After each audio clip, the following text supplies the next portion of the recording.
They called humanity primitives. Then we unearthed this ancient power. Dr. Elena Vasquez pressed her palm against the crystalline surface, feeling the ancient hum that had drawn her across 3-star systems. The artifact pulsed with a rhythm that seemed almost alive. Around her, the excavation site buzzed with activity, humans working with the desperate efficiency of a species fighting for relevance in a galaxy that had long since written them off. "Another dead end," muttered Commander Hayes, the expedition's military liaison. His weathered face bore the permanent scowl of someone who'd spent too many years watching humanity scrape for scraps at the galactic table. "The consortium's already marked this system for strip mining. We've got maybe 6 months before they turn this whole planet into raw materials." Elena's fingers traced the intricate patterns etched into the crystal. Something about them felt familiar, though she couldn't place why.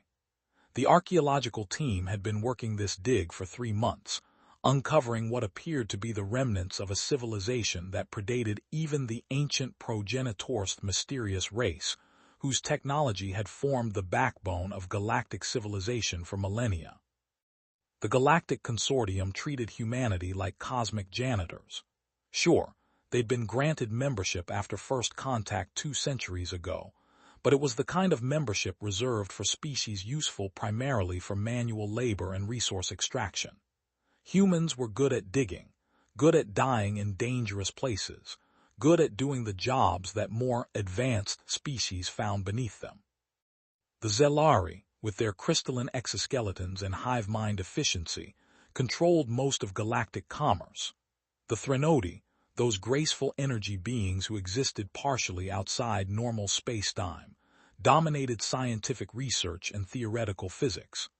The Corvan Empire, militant and hierarchical, maintained order through superior military technology inherited from progenitor ruins. And humans got the mining contracts and the cleanup jobs. Dr. Vasquez, the voice belonged to Marcus Chen, her graduate assistant.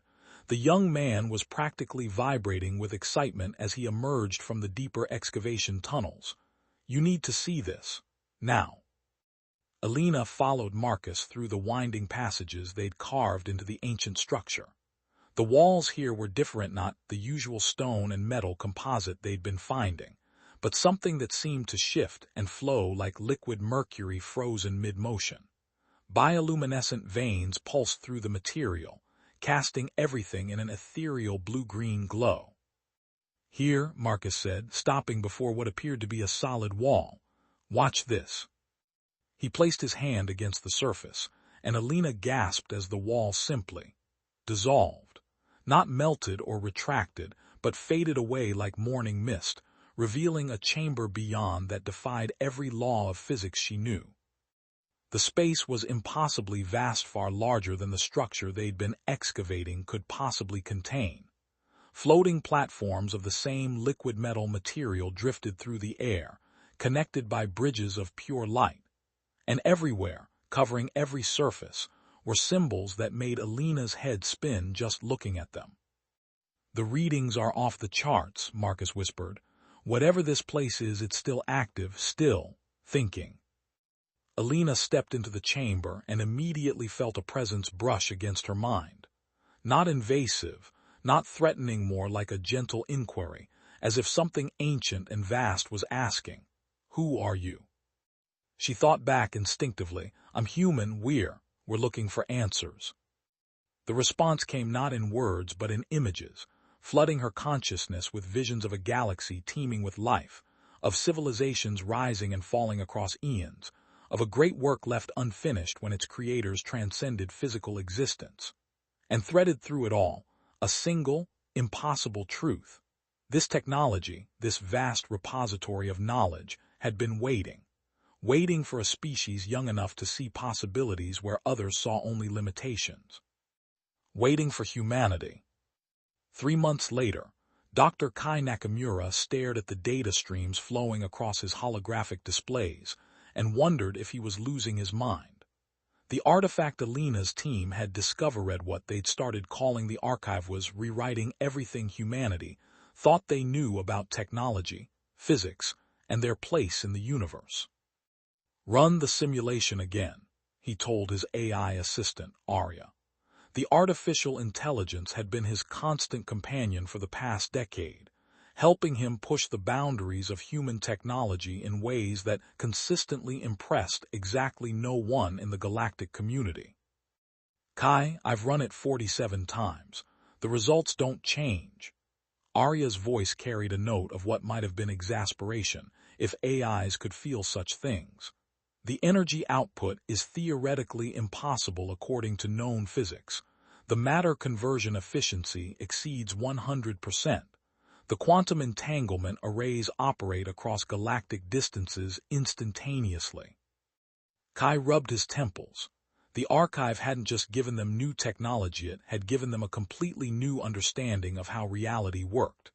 The progenitor tech that formed the backbone of galactic civilization was like a child's toy compared to what they'd found. But more importantly, the archive seemed designed specifically for human neural patterns, human ways of thinking. "Show me the consciousness interface data again." The hologram shifted, displaying the brain scans taken during Alina's initial contact with the archive. The patterns were unlike anything in the medical literature. Synaptic activity that suggested her consciousness had briefly expanded beyond the confines of her physical brain, interfacing directly with quantum processing matrices that existed partially outside normal space-time. "The Zelari couldn't do this," Kai murmured. "Their hive mind structure is too rigid.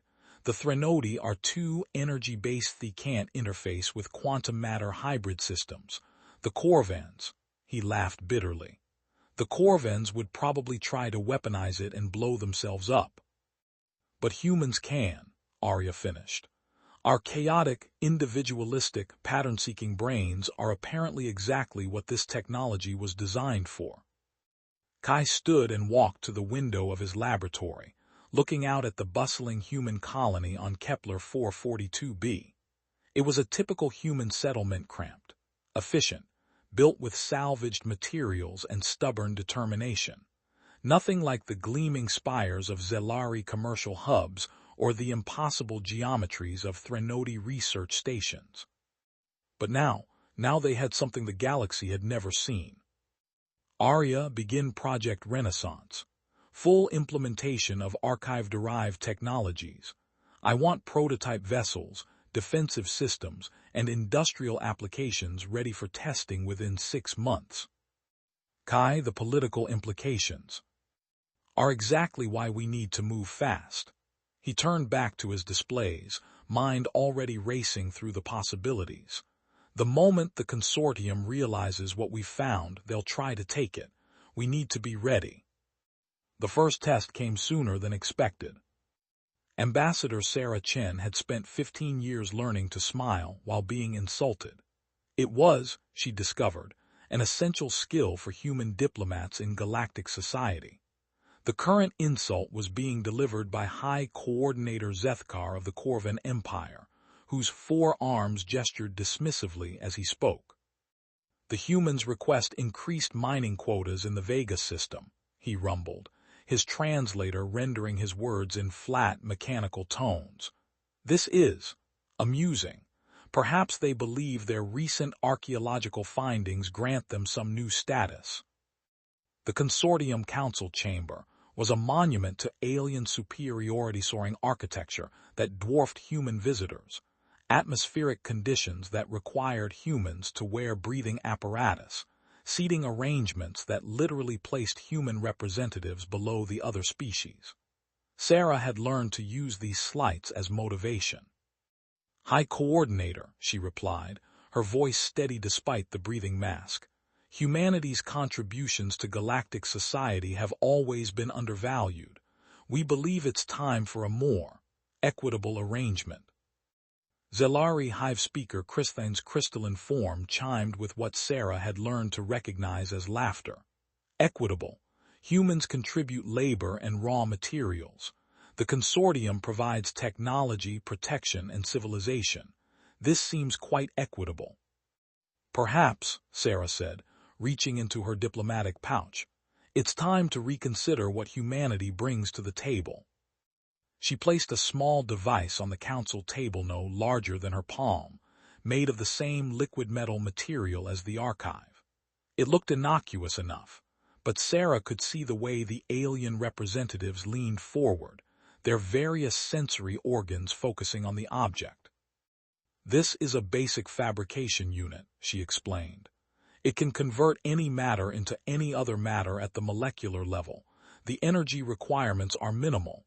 The process is instantaneous." High Coordinator Zethkar's laugh was like grinding stone. "Impossible. Such technology would violate fundamental conservation laws." Sarah smiled and activated the device. The transformation was subtle at first. Metal surface of the council table began to shift and flow, restructuring itself at the atomic level. Within moments, what had been a simple alloy table was now a complex crystalline sculpture that pulsed with internal light, its structure incorporating elements that hadn't existed in the original material. The silence in the chamber was deafening. "The archive," Sarah continued, as if she hadn't just demonstrated technology that made progenitor artifacts look primitive, "contains the accumulated knowledge of a civilization that transcended physical existence approximately 50 million years ago. They left it as a gift for whoever was ready to receive it." She paused, letting that sink in. "It turns out they were waiting for us." Threnody Research Prime Velter's energy form flickered with what Sarah recognized as distress. This changes everything.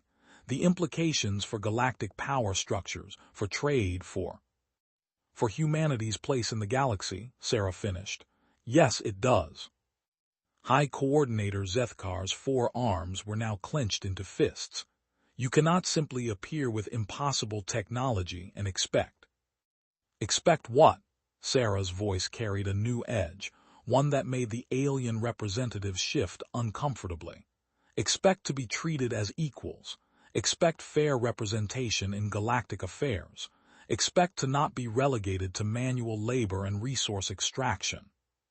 She stood, and for the first time in her diplomatic career, she was looking down at the alien representatives rather than up.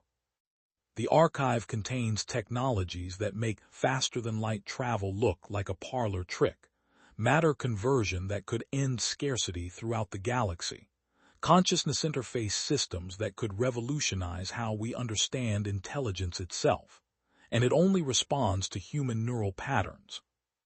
The implications hung in the air like a sword. "So yes, High Coordinator, I expect things to change. The question is whether that change happens through cooperation or through other means." The Corvan battle fleet dropped out of hyperspace with the subtle grace of falling mountains. 50 dreadnoughts, each one a kilometer-long monument to military engineering, their hulls bristling with weapons that could crack planets.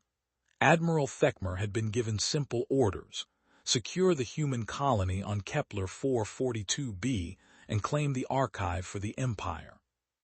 It should have been a simple operation. Humans had no significant military presence in the system, a few patrol ships, some orbital defense platforms that were barely more than armed satellites. The colony itself was protected by shields that were adequate against pirates but laughable against Imperial firepower. "Begin the bombardment," Admiral Thekmer commanded. "Target their defensive installations first. We want the archive intact." The first salvo of plasma cannons lit up the void between the fleet and the colony. Enough firepower to level a city, focused on the orbital platforms that represented humanity's pathetic attempt at defense. The energy beam struck and simply vanished. "Report," Thekmer barked, his 4 arms working frantically at his command console. "Sir, the defensive platforms appear to be equipped with some form of energy absorption technology. Our weapons fire is being redirected somehow." On the main display, the human orbital platforms were beginning to glow with absorbed energy. And then, impossibly, they began to fire back. But these weren't the crude kinetic weapons or basic energy beams that human technology was known for. These were streams of pure force that seemed to bend space-time around them, weapons that struck with the power of collapsing stars. The lead dreadnought, the Corvins might, simply ceased to exist. Not destroyed, not vaporized, it was there one moment and gone the next, as if it had been edited out of reality. All ships evasive maneuvers, Thekmer shouted, but it was too late. The human defense platforms were moving now, not through space but through dimensions that shouldn't exist, appearing and disappearing around the Corvin fleet like deadly ghosts. Each appearance brought another impossible weapon to bear. Each shot removed another piece of the Empire's finest fleet from existence. "Sir, we're receiving a transmission from the colony." The main screen flickered, and Admiral Thekmer found himself looking at a human female young, with the kind of confident smile that he'd learned to associate with dangerous predators. "Admiral," the human said, "this is Commander Elena Vasquez of the Terran Defense Corps. I believe you're looking for something that belongs to us." "You will surrender the archive immediately," Thekmer growled, "or face the full might of the Corvin Empire." Elena's smile widened. "Admiral, you're currently facing the full might of the Corvin Empire. How's that working out for you?" On the tactical display, another dreadnought winked out of existence. "The archive chose us," Elena continued. "Not because we're the strongest or the smartest or the most advanced, because we're the most adaptable, because we see possibilities where others see only limitations, because we're willing to change." She leaned forward, and her expression grew serious. "You have a choice, Admiral. You can continue this attack and lose your entire fleet, or you can withdraw and tell the Empire that humanity is no longer interested in being anyone's junior partner." Thekmer looked at his tactical display. In the space of 10 minutes, he'd lost half his fleet to weapons that shouldn't exist, deployed by a species he'd dismissed as barely above animals. "This isn't over," he snarled. "No," Elena agreed, "it's just beginning." 6 months later, Ambassador Sarah Chen walked into the Consortium Council chamber and didn't bother to hide her smile. The seating arrangements had been adjusted. The atmospheric conditions were now suitable for multiple species, and for the first time in human history, the human representative's chair was at the same level as everyone else's. "The Terran Federation," she announced, "is pleased to present our proposal for galactic restructuring." The holographic display that materialized above the council table showed star charts, trade routes, and technological specifications that made the alien representatives lean forward with interest rather than condescension. "We propose the establishment of joint research initiatives, shared technological development, and equitable resource distribution throughout consortium space.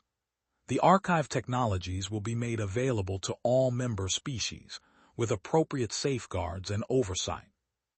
High Coordinator Zethkar's voice carried none of its former arrogance. "And if we refuse?" Sarah's smile didn't waver. "Then you'll fall behind. The galaxy is changing, High Coordinator.